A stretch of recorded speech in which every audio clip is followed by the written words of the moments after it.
Halo semuanya, perkenalkan aku Farah Alinda Fadilah dengan NIM 129250023. Hari ini aku akan menjelaskan mengenai CDT-ITB 2026 sebagai tugas mengganti sisi yang ditinggalkan, yaitu ada pematerian sampai 4. Yang pertama, jangan lupa presensi awal dulu ya.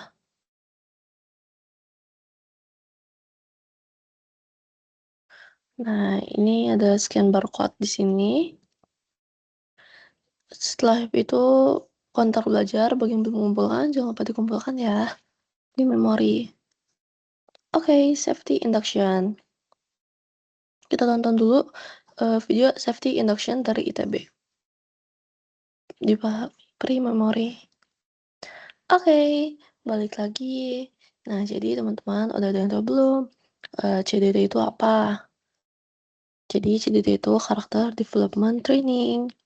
Apa sih isinya? Kita akan membahas CDT ITB. Sebelum itu, perhatikan dulu SOP-nya ya. Yang pertama, trainee harus fokus mendengarkan materi, gak diperkenankan untuk bermain gawai selama sesi berlangsung. Kedua, dilarang menyinggung sara, merendahkan, atau menghina peserta lain. Tiga, tidak diperbolehkan membuat kerusuhan atau mengganggu jalannya acara. Empat, wajib mengikuti seluruh sesi acara dan tidak boleh meninggalkan kelas tanpa seizin trainer atau panitia. 5. Mengenakan pakaian rapi dan sopan sesuai dress code yang telah ditentukan. 6. Membawa perlengkapan seperti alat tulis, air minum, alat sholat, dan kebutuhan pribadi lainnya. Sebelum itu, kita dengarkan dulu sambutan dari WRAM ya. Pre-memory. Selanjutnya, kita dengarkan terlebih dahulu sambutan dari dekan. Pre-memory. Nah, sebelum itu kenalan dulu yuk. Kalau dari aku kan tadi udah perkenalan. Coba dari kalian, ada yang mau perkenalan maju ke depan nggak? Ini pre-memory. Jadi, apa aja sih di CDT? Nah, di CDT itu kita akan membahas 3 ini, ada adaptif, integritas, dan juga rendah hati. Ini bisa disingkat sebagai akhir. Nah, jadi itu juga punya tagline loh. Kalau misalnya aku bilang, CDT ITB 2026, menerangi setiap langkah dengan adaptif, integritas, dan rendah hati. Jadi itu tagline-nya CDT.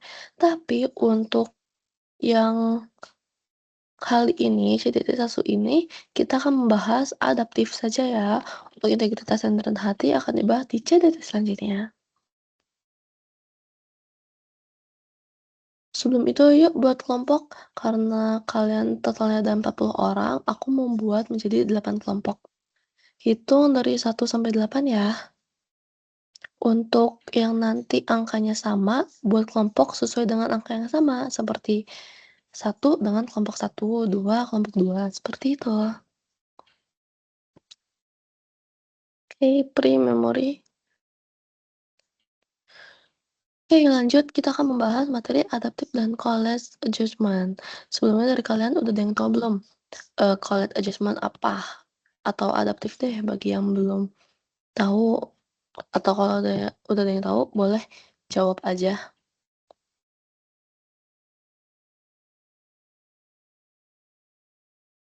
Oke, pre-memory.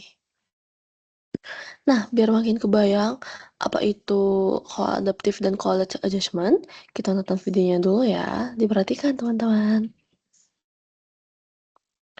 Oke.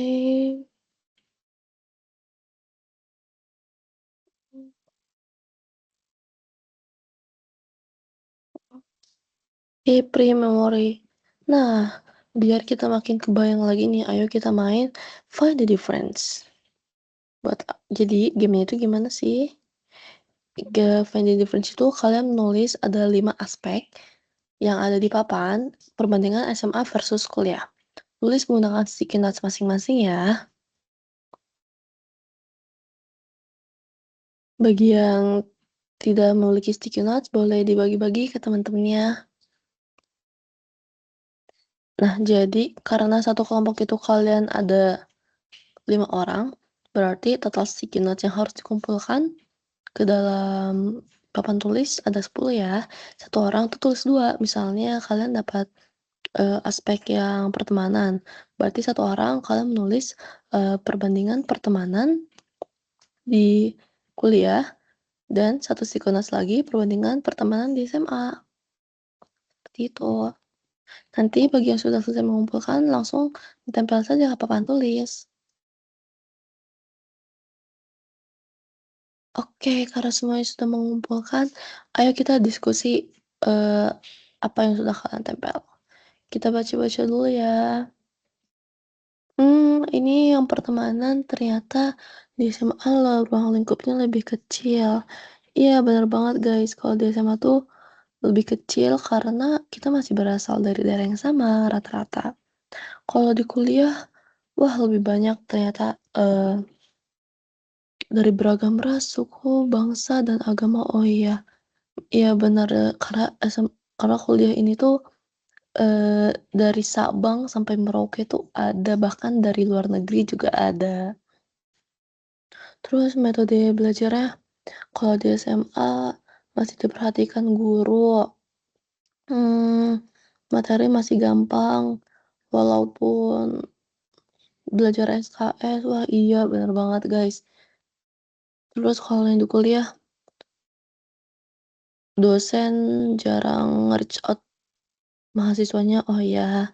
Kemudian, materi lebih susah karena karena SKS seminggu, terus pace-nya belajarnya cepet banget, terus sehari bisa satu bab, oh iya bener banget guys, tapi kita tergantung dosennya juga ya, tapi emang banyak juga dosen yang ngasih materi sehari satu bab karena emang ngejar jadwal juga kan, waktu untuk UTS, kuis, atau enggak UAS. Nah, karena tadi kalian udah buat find the difference, kita akan membahas kesimpulannya. Kesimpulannya yaitu adaptif. Nah, adaptif itu didefinisikan sebagai fleksibilitas perubahan dalam tingkah laku yang perlu dilakukan untuk memenuhi kebutuhan dan memenuhi tuntutan yang timbul dari lingkungan. Jadi, adaptif itu tuh kalian bukan beradaptasi dengan lingkungan, tapi juga beradaptasi dengan semuanya, dengan institusi, sosial, pertemanan, budayanya gimana, seperti itu. Sampai di sini ada yang mau ditanyakan?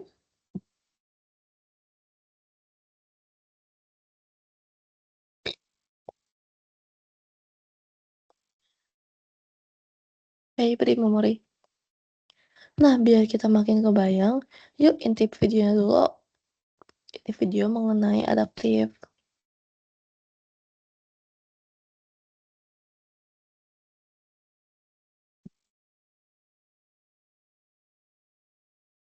Oke, beri memori. Nah, guys, ayo kita diskusi dari video tersebut. Apa sih yang ditampilin dan juga apa sih makna dari video tersebut?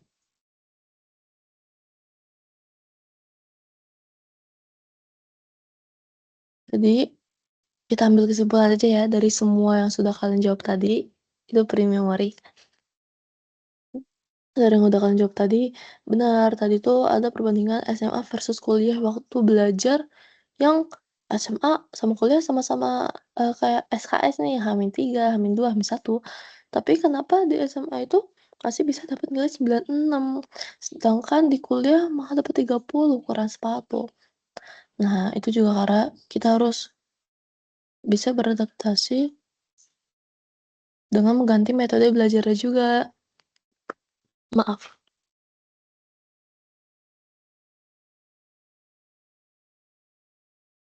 Nah, siapa tahu metode belajar kalian gunakan belum efektif, sehingga kalau misalnya di kuliah, kalau emang materinya cukup sulit, bisa dikejar dari seminggu sebelumnya.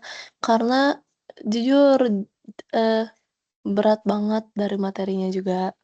Kemudian, nggak usah kaget ya sama nilai sepatu, tapi jangan sampai kalian dapat segitu ya teman-teman.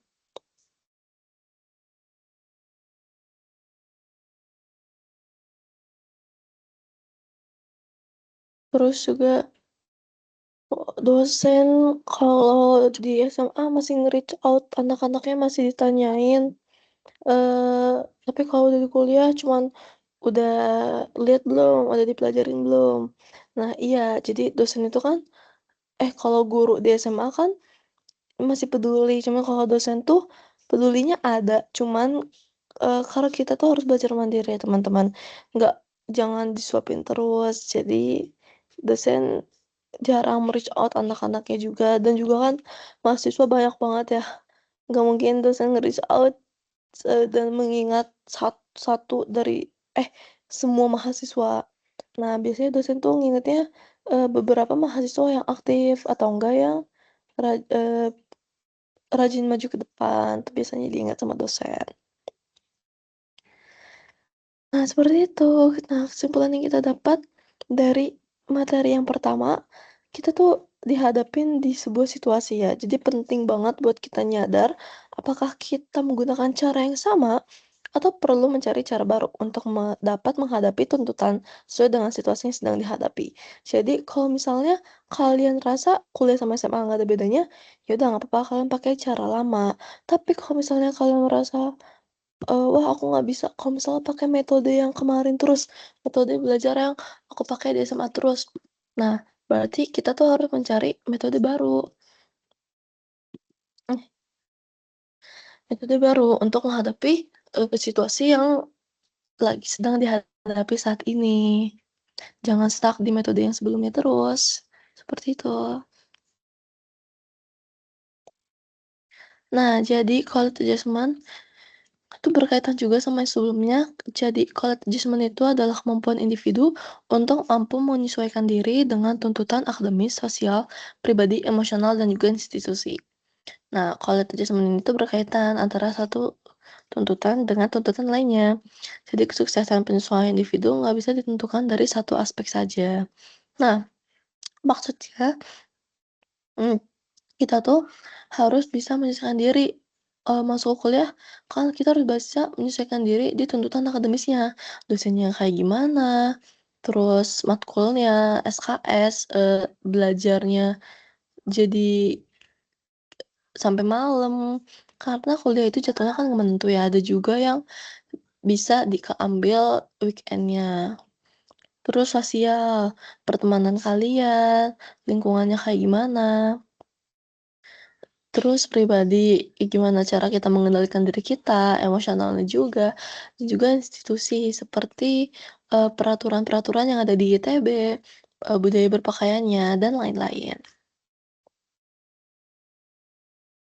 Nah, aspek college adjustment ini ada 4, yang pertama ada akademik, kedua ada sosial, ketiga personal emosional, dan yang keempat ada institusional.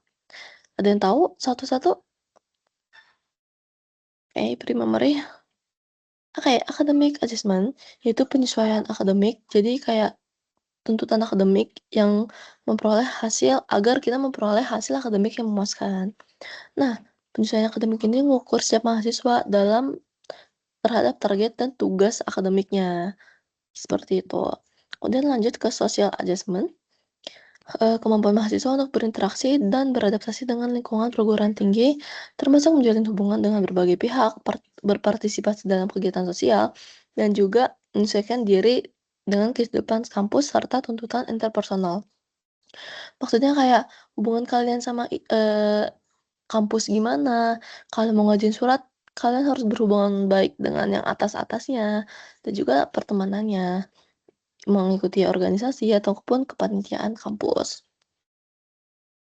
Yang keempat ada personal emotional adjustment, yaitu adalah proses psikologis di mana seseorang mengelola tuntutan atau tantangan hidup sehari-hari dengan menyesuaikan perilaku dan ekspresi emosinya sesuai situasi. Jadi itu kemampuan ini membantu banget, kita dalam menghadapi tantangan secara efektif, sehingga dapat berkembang menjadi pribadi yang lebih sehat, produktif, dan mampu memaksimalkan potensinya. Jadi kita harus bisa mengatur, personal emosional kita, karena kalau misalnya, kita nggak bisa, itu cukup berbahaya dan juga, jangan sampai merugikan orang lain. Dan yang terakhir ada institutional adjustment, yaitu penyesuaian institusi yang, berkomitmen pada tujuan kampus, membangun keterikatan emosional, dan menjalin hubungan positif dengan komunitas akademik. Nah, keberhasilan ini tuh disesuaikan, nilai pribadi dengan nilai institusi yang tercermin dalam tata tertib, budaya, iklim kampus, dan suasana belajar, sehingga mendorong kenyamanan dan motivasi mahasiswa untuk berkontribusi. Ini sama seperti yang udah aku jelasin sebelumnya, seperti kita udah berkomitmen nih pada tujuan kampus. Kita berkomitmen, budaya berpakaian dari kampus gimana, dan juga sebagainya. Nah, beradaptasi di perguruan tinggi itu penting, yang tadi kita udah pelajarin, adaptif dan college adjustment. Tapi kita harus bisa membuat tujuan nih.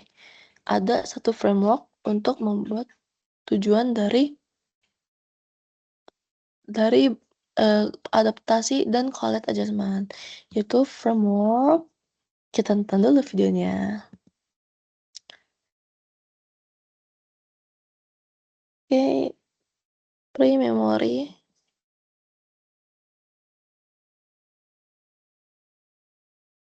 Ya guys, jadi kan kalian udah belajar framework SMART goals.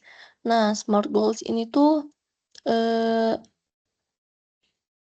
maksudnya adalah framework yang agar tujuan kita tuh lebih realistis dan tercapai. Kita pelajarin ulang ya. Yang pertama ada spesifik. Spesifik itu berarti fokus, nggak ambigu, dipaparkan dengan bahasa yang lugas. Nah, biasanya berhubungan dengan pertanyaan-pertanyaan seperti what atau why. Kemudian measurable, yaitu ada kriteria spesifiknya untuk mengukur kemajuan pencapaian target. Kita tuh harus ada kriterianya, tapi jangan lupa dipertimbangkan kriteria yang ingin diukur. Tetapkan juga tonggak pencapaian dan kapan kita ingin mencapai target spesifik tersebut. Kemudian yang ketiga ada achievable, yaitu, apakah ini mudah digapai maksudnya dapat digapai atau enggak. Jadi harus realistis ya guys, jangan kayak kalian mengikuti 5 lomba 1 semester, wah itu banyak banget ya, nggak mungkin. Kayak mungkin bisa, cuman kurang realistis aja dengan, jadwal pelajaran, juga belum organisasi yang lain. Jadi achievable itu jangan terlalu sulit, tapi juga jangan terlalu mudah. Oke, kemudian relevan. Saling mendukung atau selaras dengan target lainnya. Jadi, apakah target kita layak diperjuangkan atau target ini ada waktunya yang tepat? Hmm, kayak relevan tuh kalau misalnya kalian buat tujuan, cuman nggak relevan dengan, kalian ke depannya. Kayak nggak ada hubungannya dengan tujuan kalian. Nah, itu mungkin diganti aja dari measurable-nya dan juga, spesifiknya. Jadi kalian, biar gak buang-buang waktu juga. Kemudian time bound, memiliki kerangka waktu dan deadline. Nah, jadi kita tuh harus menentukan tanggal, bukan tanggal juga, tapi kayak boleh target sasarannya agar, eee, ini tuh dapat di-achieve, tapi juga jangan terburu-buru.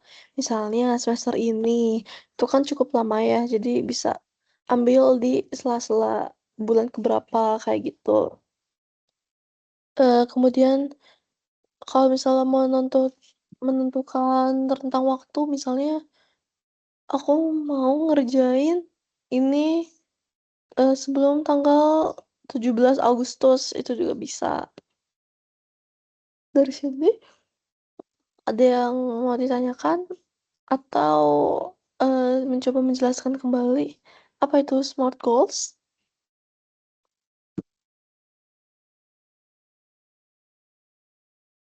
Mmm,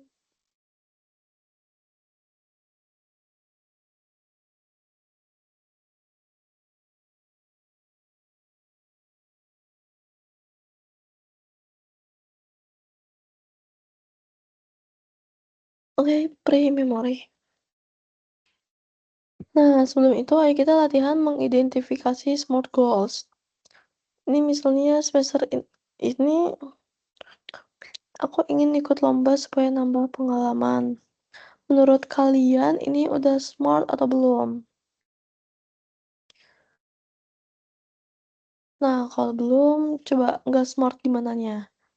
Semester ini, ya kayak ini semester ini ada time bound-nya, tapi spesifiknya ada nggak? Nggak ada measurable-nya, lomba apa? Kita kan nggak tahu. Terus nambah pengalaman, itu kayak kurang relevan sih. Relevan sih relevan, cuman nggak tahu nih, ke depannya pengalaman buat apa, kayak gitu kan lombanya juga nggak tahu. Juga apa yang mau di-achieve dari SMART goals ini. Nah, dari sini apakah ada yang ingin mencontohkan SMART goal sebenarnya? Mengubah kalimat dari ini saja.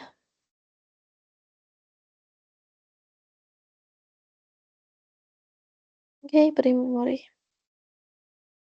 Nah, kita, latihan mengidentifikasi SMART goals saja yuk. Boleh di-scan yang di sini ya.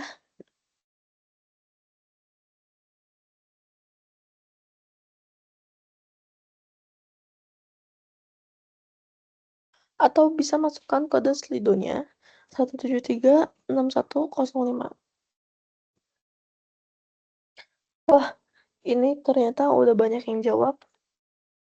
Eee, wow, banyak banget. Coba kita pilih.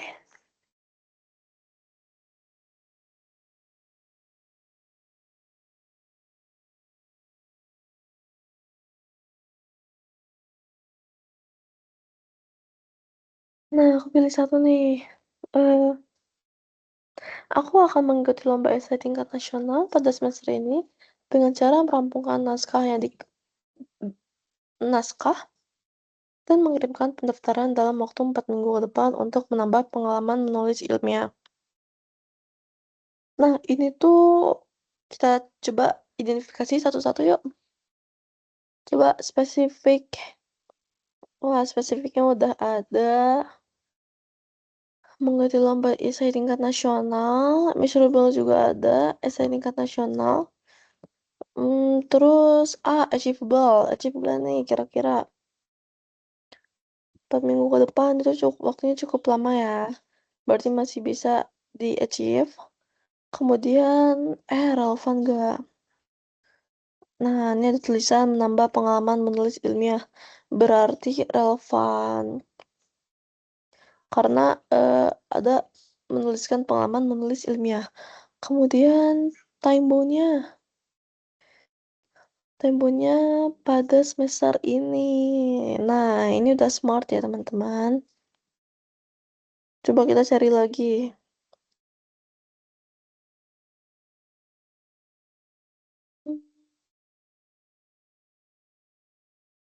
Hmm,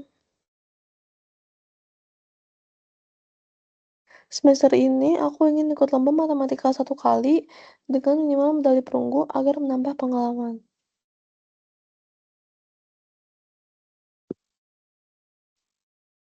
Sebentar, maaf. Coba kita spesifikin lagi nih. Spesifiknya ingin mengikuti lomba miserable matematika, oke. Terus achievable. Iya, ini masih bisa di-achievable karena realistis. Kemudian relevan. Relevannya ini agar menambah pengalaman doang ya. Ini kayaknya kurang relevan deh. Mungkin kalian bisa ditambahin agar untuk menunjang pelajaran matematika nanti di TPB itu bisa.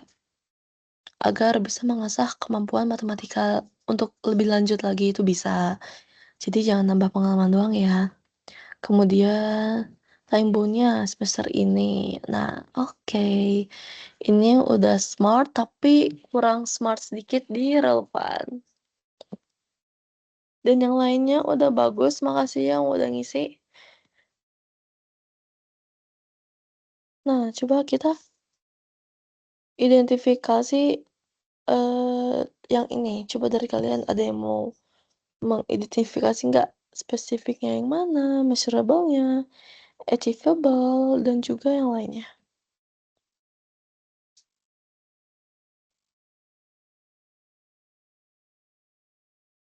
Kayaknya ada yang maju, aku ingin mengikuti minimal 2 lomba bisnis case tingkat nasional yang relevan dengan jurusanku sebelum minggu ke-10 semester ini, agar dapat membangun portofolio lomba yang menunjang peluang magang di semester depan. Oke, spesifiknya yang mana? Ingin mengikuti minimal 2 lomba bisnis case. Oke, measurable-nya lomba bisnis case tingkat nasional. Terus achievable-nya ini masih realistis ya berarti. Kemudian relevannya, nih ada yang nulis nih, ada tulisannya, relevan dengan jurusan agar dapat bangun portofolio yang menunjang peluang magang di semester depan, relevan. Kemudian time bound-nya sebelum minggu ke-10 semester ini. Oke, jangan minggu ke-10 doang ya teman-teman, takutnya kita nggak tahu minggu ke-10 itu minggu 10 dari kapan, gitu. Oke, ini udah smart. Nah, sekarang kita tulisin yuk tujuan pertama teman-teman di ITB. Menggunakan metode SMART Goals. Bisa di-scan aja ya barcode yang ada di sini. Atau masukkan kode Slido 7424785.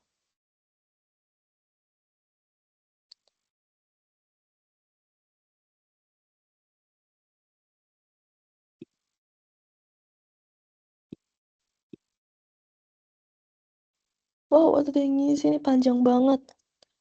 Pada semester 1 di ITB, saya ingin membuat peer group yang dapat berkolaborasi untuk mencapai tujuan bersama, yaitu IPK minimal 3,5 agar kami bisa mendapatkan jurusan impian kami, yaitu teknik geodesis dan geomatika. Selain itu, saya juga ingin berpartisipasi secara aktif di unit kegiatan mahasiswa, yaitu unit basket Ganesha, dan melatih jiwa leadership, public speaking, serta kemampuan mengelola aspirasi agar dapat menjalankan diri sebagai wakil ketua angkatan. Wow, dengan hal tersebut, insya Allah saya akan memiliki keseimbangan dalam sistem akademik dan non-akademik. Wow, ini panjang banget ya. Nah, ayo kita identifikasi. Udah smart atau belum? Spesifiknya, ingin membuat peer-to-peer. Oke, dengan tujuan. Kayak measurable-nya. Wah, banyak banget ini. Measurable-nya, untuk tujuan IPK 3,5.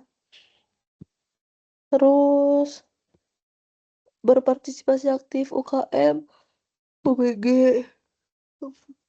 Hmm, terus, achievable-nya. Ini masih achieve kok. Karena di semester ini menurut aku masih realistis. Menurut kalian gimana? Realistis juga, oke. Terus relevannya, ya relevannya berarti agar mendapat jurusan impian yaitu teknik geodesis dan geomatika.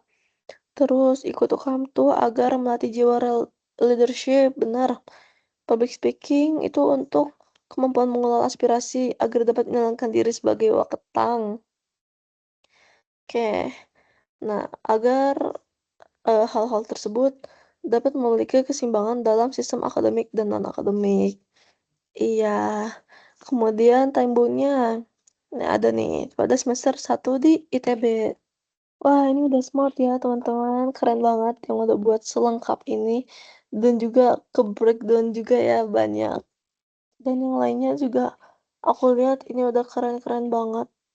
Nanti aku akan identifikasi ya. Aku,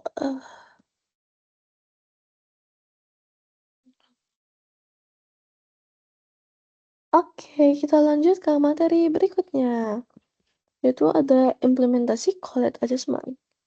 Maksudnya gimana sih implementasi college adjustment? Nah, biar makin kebayang, yuk kita main games Into the Wild. Kita tonton dulu videonya ya. Ditonton dengan baik karena di video ini akan memberikan introduction dan juga penjelasan dari game tersebut agar kalian makin kebayang dalam main game ya.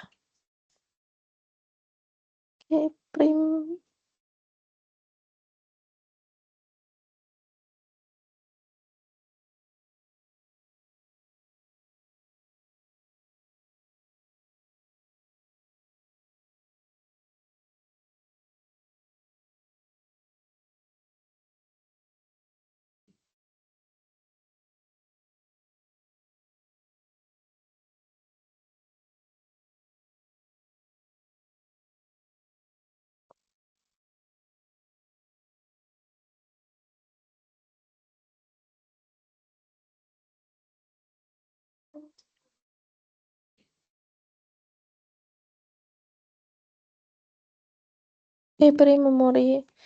Nah, jadi aku akan ringkas aja ya, pengurangan emas di misi yang pertama. Jadi, kalau misalnya kalian beli kunci jawaban, kalian akan berkurang 15 batang dan juga menambah satu anak panah. Salah menjawab berkurang 10 batang, tapi nambah satu anak panah. Nah, ini kalau misalnya kalian tuh nggak dapat kesempatan jawab atau salah jawab, kalian tuh dapat 10 batang juga. Jadi kalau misalnya kalian jawabnya salah,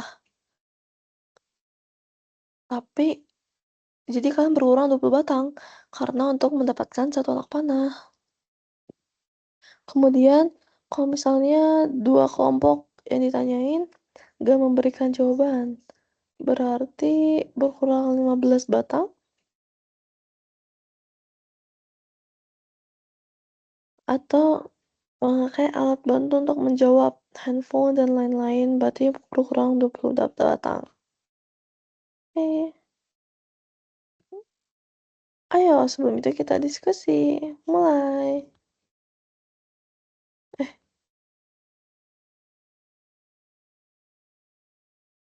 nah coba kalian diskusi dulu dengan kelompoknya masing-masing ya.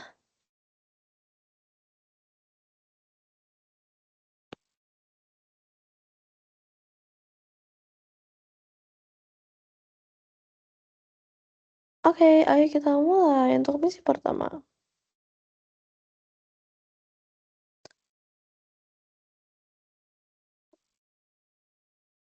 Eh,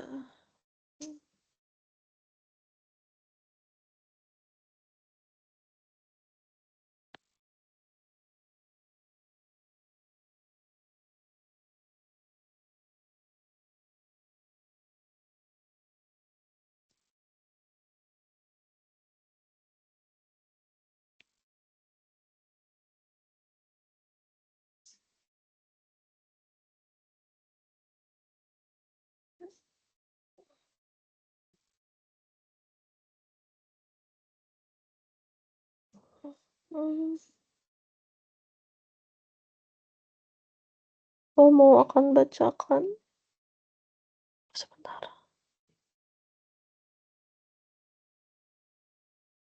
Oke, aku akan bacakan pertanyaannya ya. Ini untuk kelompok 1 sama 2. Nih pertanyaannya, ada 3. Kalian cepet-cepetan jawab ya, atau enggak, rencana strategi sebaik mungkin agar emas kalian nggak berkurang seperti pada yang tertera di PPT. 1. Kekaisaran Mughal di India didirikan oleh keturunan siapa yang mengklaim garis keturunan dari Genghis Khan dan Timur Leng? A. Babur, B. Akbar, C. Humayun, D. Shah Jahan.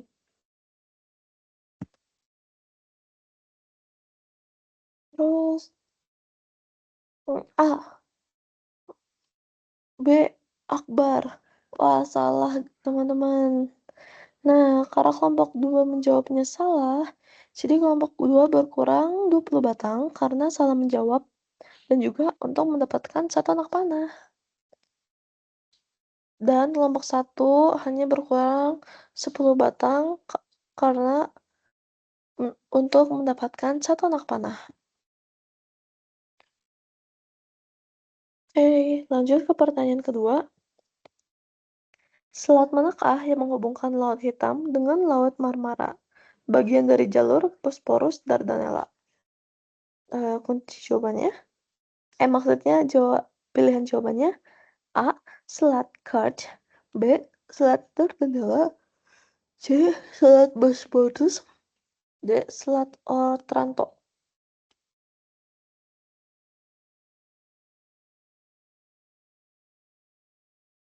Kelompok 2 menjawab C. Selat Bosporus. Benar banget. Applause. Applause dulu buat kelompok 2. Nah, jadi karena kelompok 2 benar menjawab, emasnya tidak berkurang dan kelompok 1 berkurang 10 batang lagi. Karena tidak menjawab untuk mendapatkan 1 anak panah. Oke, lanjut ke pertanyaan ketiga. Pertanyaan terakhir. Pematung yang menciptakan karya The Tinker dan The Gates of the Hell, tokoh penting pematung modern Prancis bernama A. Constantin Brancusi, B. Aristide Maillol, C. Camille Claudel, D. Auguste Rodin.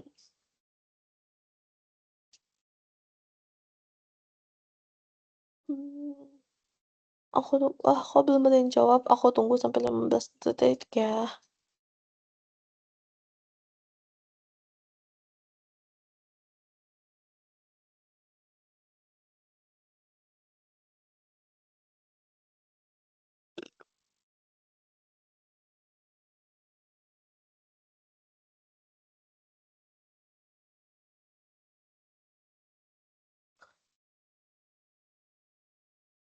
Nah, karena udah aku tungguin 15 detik gak ada yang jawab, berarti dua kelompok, kelompok 1 dan 2 berkurang 15. Kelompok 1 berkurang 15 dan juga kelompok 2 berkurang 15. Nah, teman-teman, tadi kan emas kalian ada 90, terus berkurang, kelompok 1 berarti berkurang 35 ya. Berarti 90 dikurang 35 ada 55, kelompok 1 sisa 55, dan kelompok 2 tersisa 55 juga. Oke, tolong disimpan masih baik-baik ya teman-teman. Kita lanjut ke sesi berikutnya.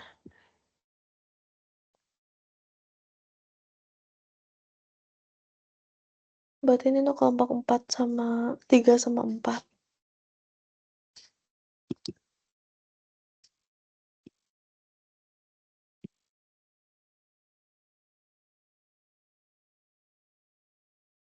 Nah, teman-teman, karena sudah menyelesaikan misi pertama, sekarang lanjut ke misi kedua.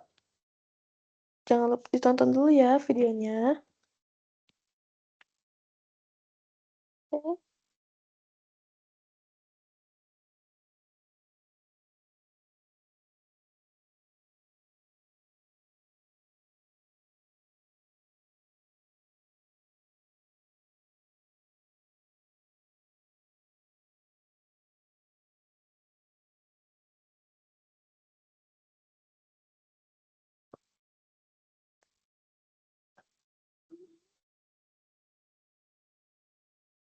Pre-memory.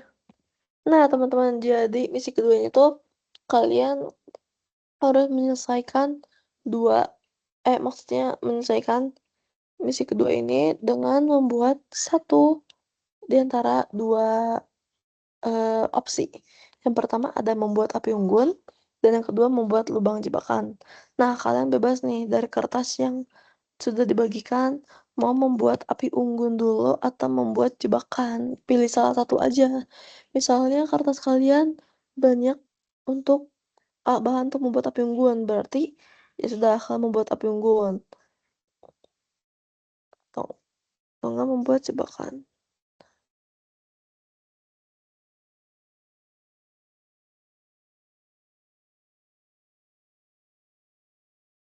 Oke, coba diskusi dulu ya sama kelompoknya masing-masing.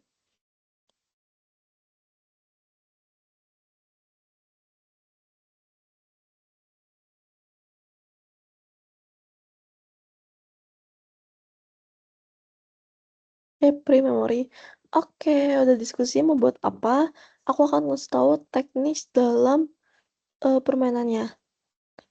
Jadi kalian bisa barter, bisa juga sumbang gold ke temennya boleh, tapi dengan persetujuan dari dua kelompok Dan juga untuk barter atau gold, sumbang gold, atau mau jual barang kalian ke orang lain dengan emas boleh banget, tapi dengan, sepengetahuan trainer ya.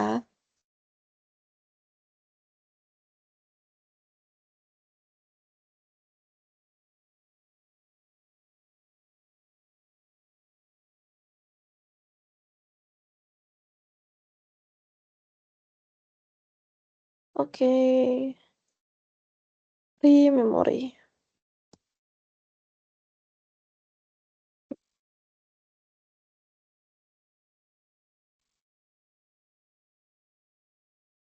Discussion time. Tapi tunggu dulu, kita nonton video dulu ya. Sini ambil 50% sama monyet.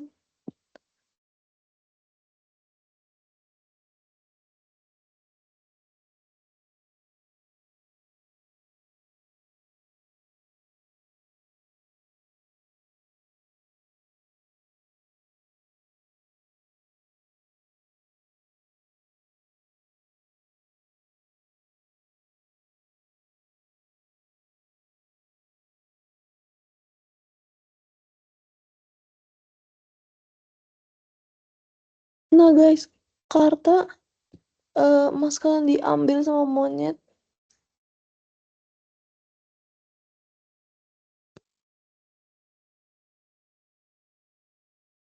Jadi emas kalian berkurang 50% ya. Tadi misalnya yang 55 emasnya, berarti sisa 27,5.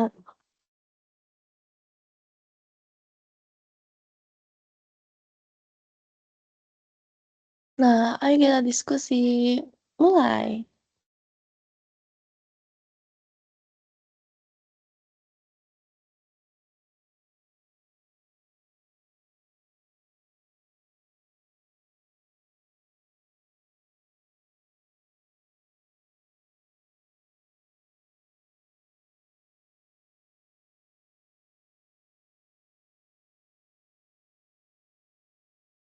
Nah, teman-teman, pre-memory. Waktunya udah habis ya. Ya udah duduk lagi, duduk lagi. Tadi siapa yang nggak dapet, yang nggak menang? Ya, kenapa tuh bisa nggak menang? Terus kenapa siapa yang menang?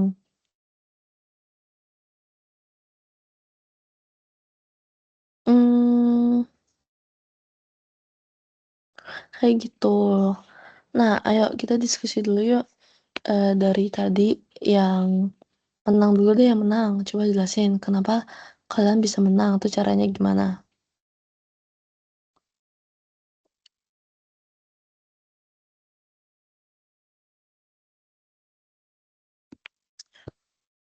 Jadi kalian tadi pas jawab misi satu itu bener ya. Jadi kalian masih banyak terus tinggal beli. Oh, kayak gitu. Terus yang lainnya tadi barternya lebih cepat jadi dapat semua bahan-bahannya. Oh iya. Terus terus yang lain, oh ada yang nyumbang gold ya tadi ya? Mhm mhm. Nah, coba yang nggak menang jelasin, kenapa kalian bisa nggak menang? Kalian berarti nggak lolos melewati hutan maksudnya. Oh, karena tadi kita nggak dapat bahan-bahan, nggak dapat supply yang diinginkan. Lah kenapa bisa nggak dapat? Kan kalian bisa barter. Terus terus, oh dari misi per satu banyak yang salah jawabannya, salah semua, makanya nggak dapet. Oh, iya iya iya. Nah, jadi guys, rangkuman-rangkuman dari kalian ini tuh semuanya itu bisa dipelajarin, eee, untuk implementasi collect adjustment. Nah, ayo kita ke slide selanjutnya. Nah, jadi apa yang kita pelajari ini misi pertama nih. Pertama di bidang akademik, eee, jadi akademik itu kayak perencanaan tuh penting, kayak kalian tadi mau jawab, kalian tuh, ngerencanain dulu, mau cepet-cepetan jawab atau mau diskusi dulu tuh boleh, tapi juga jangan sampai ketertinggalan sama yang lain gitu. Nah, jadi memang perencanaan tuh penting banget ya. Terus berani menghadapi resiko. Jadi ya kalau kalian emang nggak bisa jawab, ya udah kalian harus berani. Jangan jangan kayak takut untuk gak jawab. Tadi juga ada yang nggak jawab sampai 2 kelompok dikurangin, batangnya. Nah, itu juga resiko kalian. Kalau salah jawab ya resikonya berkurang juga, nggak jawab juga berkurang. Tapi kalau benar kan kita jadi senang.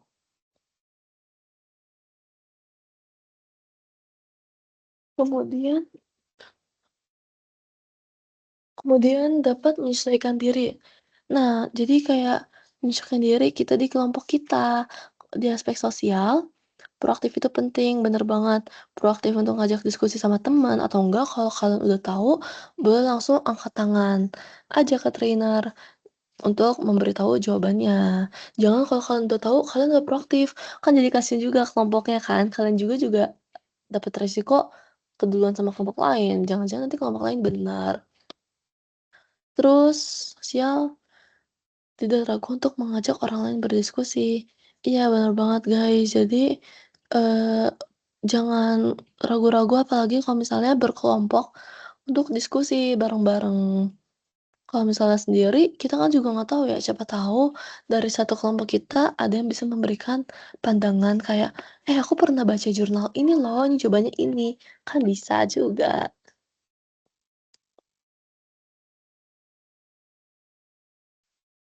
Nah, what have we learned untuk misi yang kedua, jadi kalau misi yang kedua itu,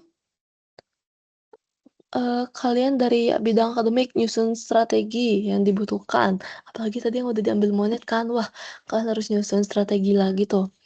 Kemudian proaktif mencari cara baru, iya karena tadi ada juga, awalnya buat api unggun terus bahan-bahannya kayaknya kurang deh, mending buat lubang jebakan.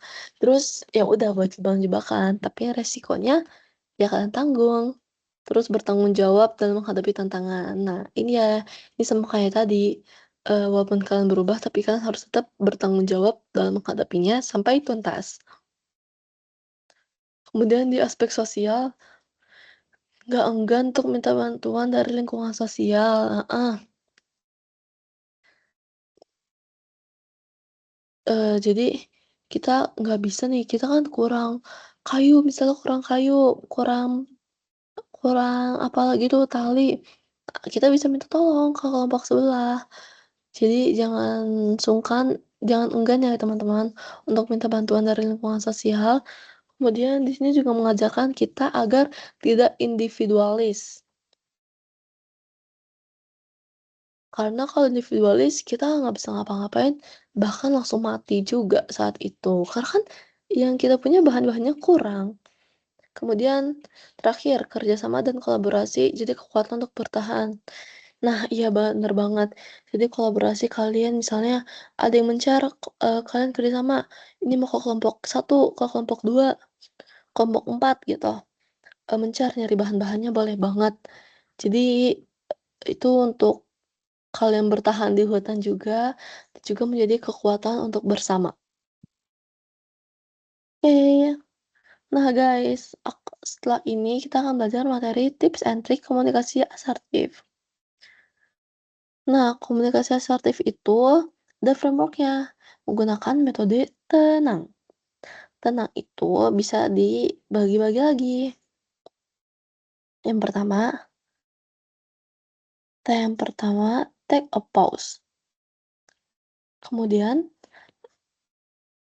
ekspresi nonverbal, nyatakan dengan tenang, aku bukan kamu.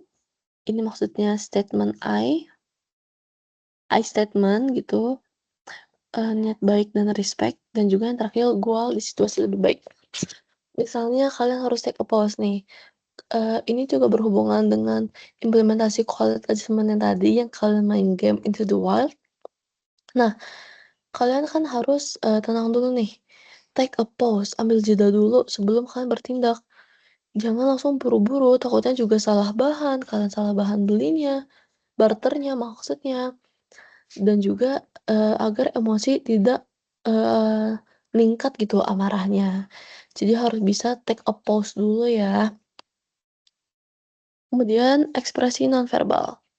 Nah, ekspresi nonverbal itu tuh maksudnya dari ekspresi kita, jangan berbeda dengan omongan kita. Kemudian nyatakan dengan jelas.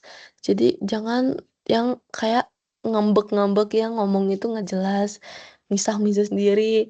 Nah, kalau emang kalian sedang berhadapan dengan lawan bicara, coba bilang dengan jelas, eee, kenapa, jangan malah marah-marah yang nggak ada ujungnya.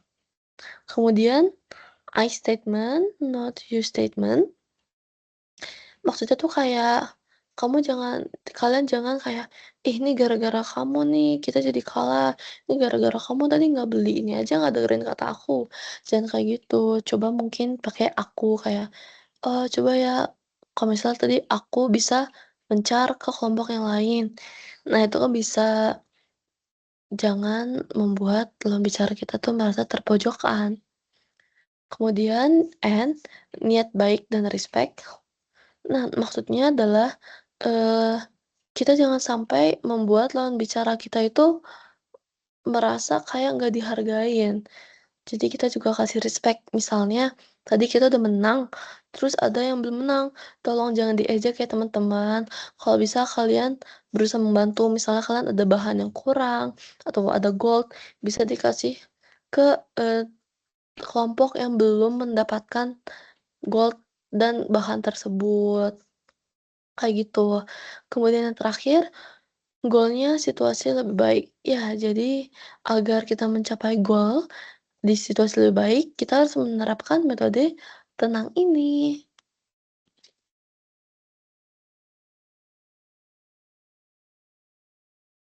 Oke, lanjut ke refleksi diri. Sebelum aku masuk ke refleksi diri, apakah yang ada yang ingin ditanyakan?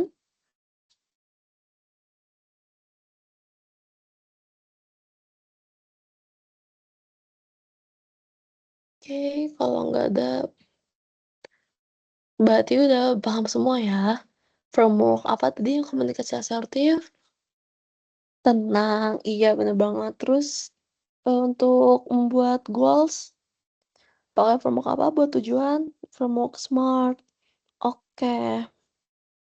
Oke, kalau semua udah paham, kita refleksi diri. Nah, kalian kan udah bawa spek worksheet-nya masing-masing, dikeluarkan ya teman-teman, dan juga isi sesuai kondisinya masing-masing. Nah, nanti setelah sudah dikalikan dan juga dijumlahkan di bawahnya. Setelah nanti semuanya yang di bawah sudah dijumlahkan, ditotalin tuh dari, aspek-aspek dari yang udah dijumlahin tadi, totalnya ada berapa. Aku tunggu ya.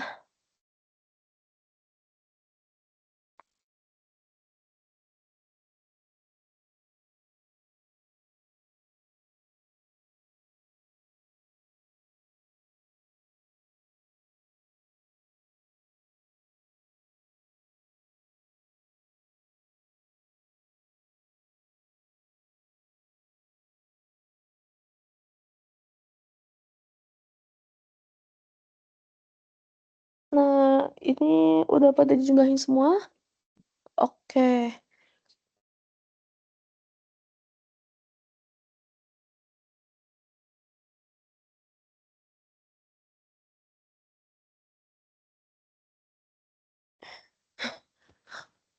Oke. Nah, jadi kalian itu ada kategorinya loh. Yang pertama, siapa yang dapat kategori 1, 13 sampai 26 angkat tangan. Kategori 2 dan kategori 3.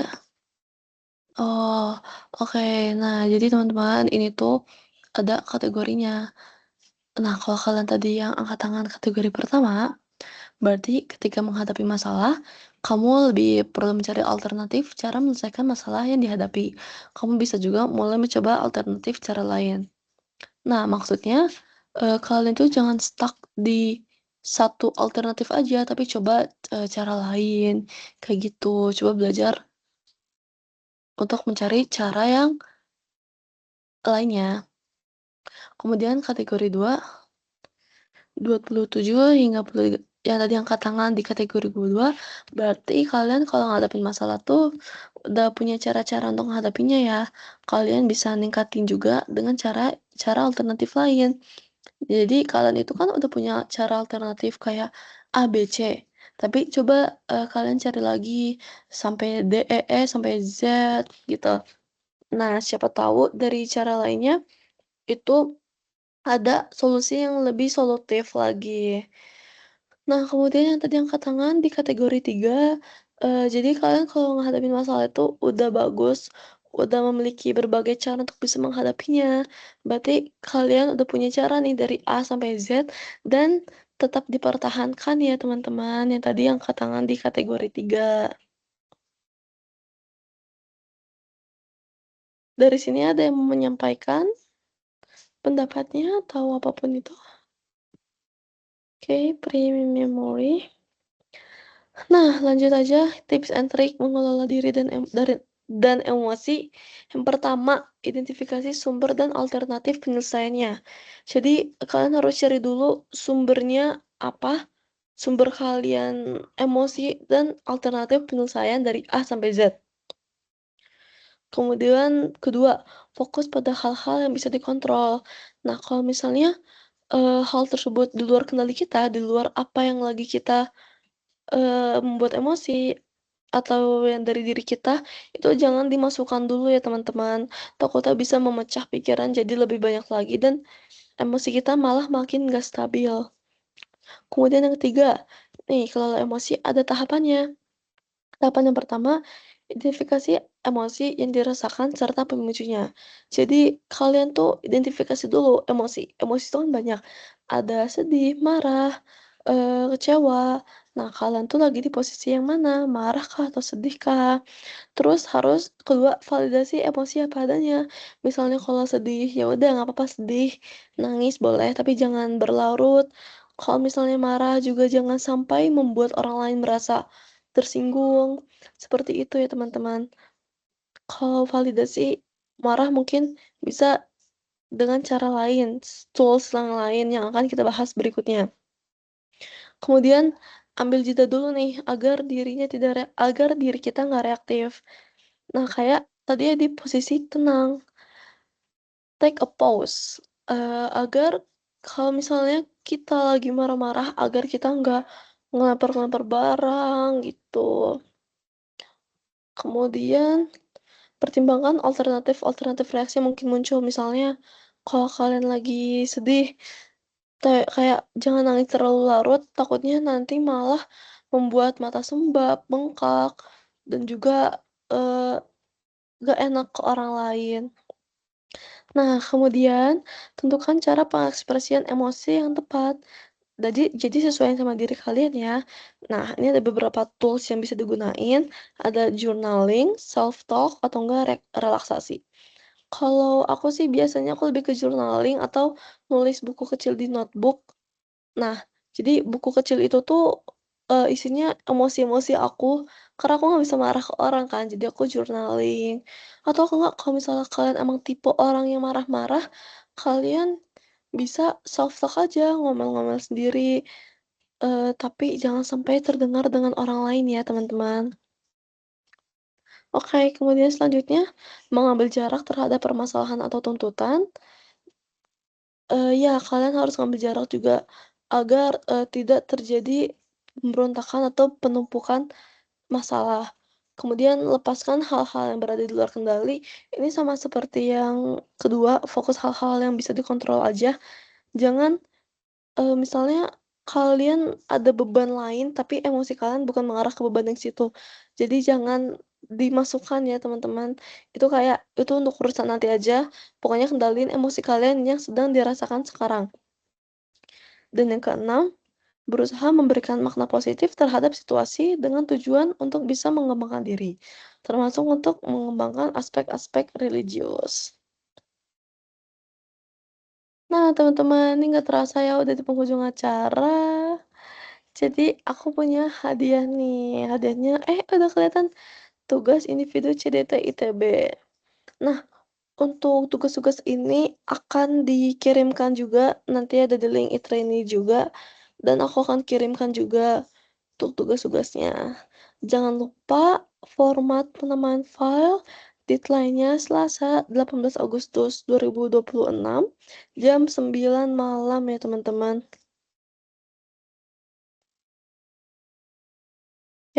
Ada yang mau ditanyakan dari tugas yang pertama?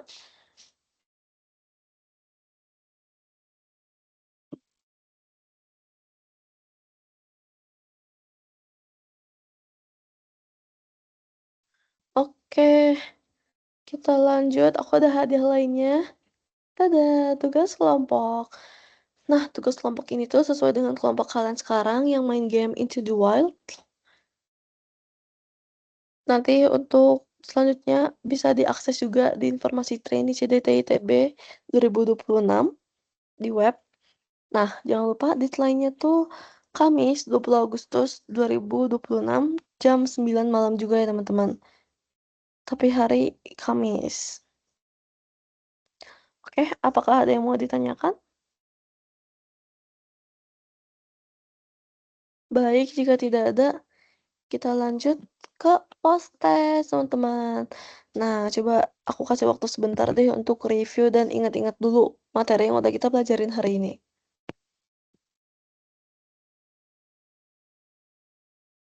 Oke, boleh di-scan ya. Jangan nyontek loh. Yang nyontek ketahuan.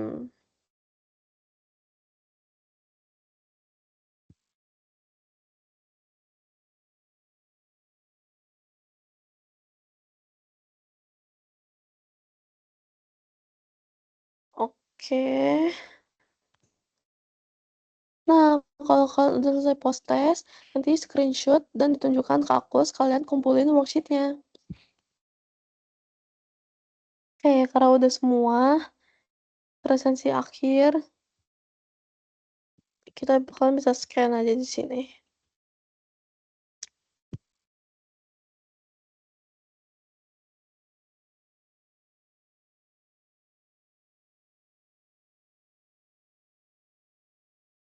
Hmm.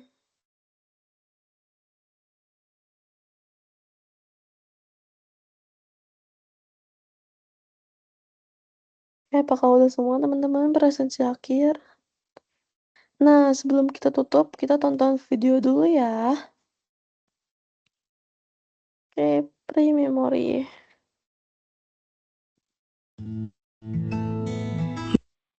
Memang benar apa kata orang dalam Nah, teman-teman, sampai jumpa di sesi CDT ITB 2026 tahap 2. Jadi, CDT ITB 2026 tahap 2 ini akan dilaksanakan semester depan ya, teman-teman. Tahun depan kok, tenang aja. Nah, mari kita tutup dengan berdoa dengan agama dan kepercayaan masing-masing. Berdoa dimulai.